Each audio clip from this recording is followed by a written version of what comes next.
963 Suðurland 963 Tökum þátt í rafrænni atkvæðagreiðslu. Brúum bilið. Báran stéttarfélag.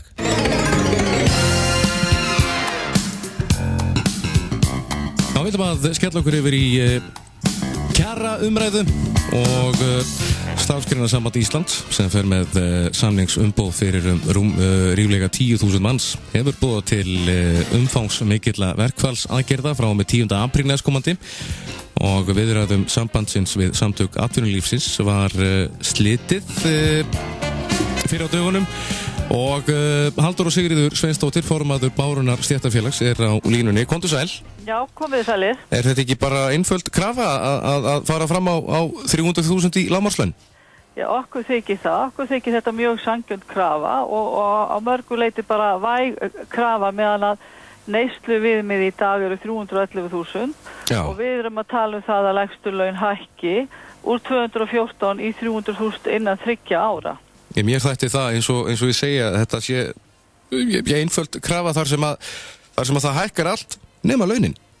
Já, okkur hefur þótt að það var gert þarna ákveðið samkomla á vinnumarkaði sem átt að þegar við skrifum til kjarasamninga 21. desember 2013 og þá átti að verða hálfgerð verðstöðnun og við ætlum öll að taka þátt í því að ná niður verðbólgu og að vissu leyti er hún lág núna en það er ekki því að þakka að launin okkar þau hækkuðu í rauninu frá 2,8% og upp í 4,5% á þessu tíma meðan almenn hækkun og meðaltalshækkun er tæp 7% á alla línuna. Þannig að við erum langt undir þeirri þróun sem að varð eftir þá undirritun og þó að hafi farið ákveðu launa að skriða af stað þá hækkaði verðbólgan ekki og þetta sýnir það að þessi áróður samtaka atvinnulífsins þetta er bara rangt.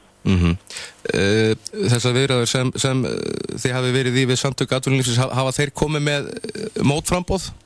Þeir hafa ekki komið neitt mótframboð, þeir komið með einhverja fréttatilkynningu, rétt árum við vorum með fréttatilkynningu, þá komið þeir með fréttatilkynningu þar þeir varu tilbúin til að skoða ýmsa þætti, varðandi að færa yfirvinnu inn í grunninn og hækka grunnlaunin og minnka vinnutíma, þetta er náttúrulega bara það sem við erum búin að segja í mörg ár, en við höfum ekki séð neitt, þetta kom bara í fjölmiðlum og þetta hefur ekki verið við samningaborðið, því að við höfum ekki hitt samtök atvinnulífsins við samningaborðið síðan að viðræðum var slitið. Þannig að þetta var mjög sérstakt útspil og alveg endurspeglar þessi vinnubrögð sem hafa verið viðhöfð hjá samtökum atvinnulífsins. Ég hef aldrei séð svona mikið tómlæti og virðingarleysi í þessum viðræðum eins og hefur verið núna. Nei, nákvæmlega. Og nú stefnir í það að Starfsgreinasamband Íslands stefnir í verkfall. Hvaða áhrif hefur þetta? Hversu margir eru á leiðinni verkfall þá? Sko til dæmis að við erum að tala um 10.000 launamenn á okkar svæði þá er þetta á kjörskrá hjá Bárunni stéttarfélagi eru 1.034 og þetta er til dæmis eins og ferðaþjónustan öll.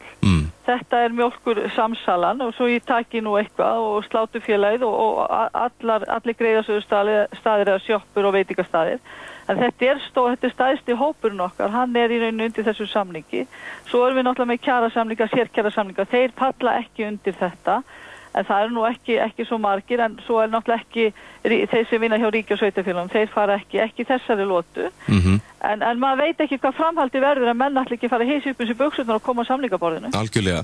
Og eins og við segjum að ef það stefnir í allsherjar verkfalla þá einfaldlega bara stoppar allt. Það stoppar allt. Við erum að tala um allsherjar verkfall núna frá hádegi 10. apríl og þá stoppar allt og þetta er náttúrulega, nú er það félagsmaðurinn sem ber mikla ábyrgð, ég meina kröfugerð Starfsgreinasambandsins, hún endurspeglaði algjörlega grasrótina núna.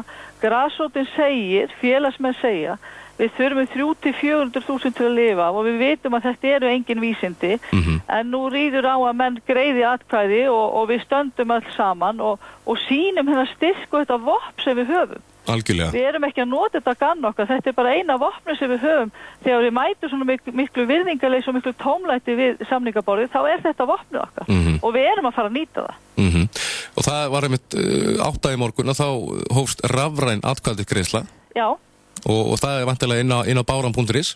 Það er inn á baland.is, það er linkur þar inn á þú fær bara heim í pósti núna í rauninni kjörgögnin, þar sem að þitt lykilorð og þú ferð í tölvuna þína og greiðir atkvæði. Já. Og við verðum einmitt með opið hér til 8 á þriðjudagskvöldið og miðvikudagskvöldið og við verðum með opið á laugardaginn. Já. Sennilega frá 1 til 4 til þess að aðstoða fólk ef að fólk vil koma hér og kjósa. Já, en það er auðvitað ekki allir sem hafa aðgang á tölvu. Nei, það er ekki allir sem aðgang á tölvu. Nú við erum alltaf við hérna, það eru sími og tölvupóstur hérna, þannig við erum alltaf við til að aðstofa fólk og getum komið ef að þessi tími hentar ekki, þá erum við tilbúin að koma hingað niður til að aðstofa fólk. Og síðan í kvöld er ekki rétt klukkan 8 þá er félagsfundur? Já, félagsfundur í kvöld klukkan 8 og þar ætlum við að frumsýna myndband sem var gert hérna helgina, svona áráðsmyndband, mjög skemmtilegt sem að trúnaðarmaður gerði hér ásamt öðrum félagsmönnum og hérna ætlum að setja það á netið á morgun. Já, glæsilegt. Eitthvað að lókum, Halldóra? Já, ég vil bara hvetja menn til að sýna samstöðu og greiða atkvæði og ég náttúrulega mæli með því að menn segi já við þessari verkfallsboðun því að þetta er bara mín sannfæring að það er bara komið að þeim tíma við spyrnum við fótum. Það er að vaxa hér ójöfnuður og við getum ekki torta fram á þetta lengur og að geta boðið fólki það að semjum laun sem hún getur ekki lifað, það er bara ekki hægt að una við það lengur. Já, og ef við tölum bara íslensku þá eru lágmarkslaun í dag, þau eru bara fáránleg. Já, ég bara tek undir það. Og það er best að ljúka viðtalinu bara með þessu. Halldóra Sigríður. Fáránlega lágmarkslaun. Algjörlega.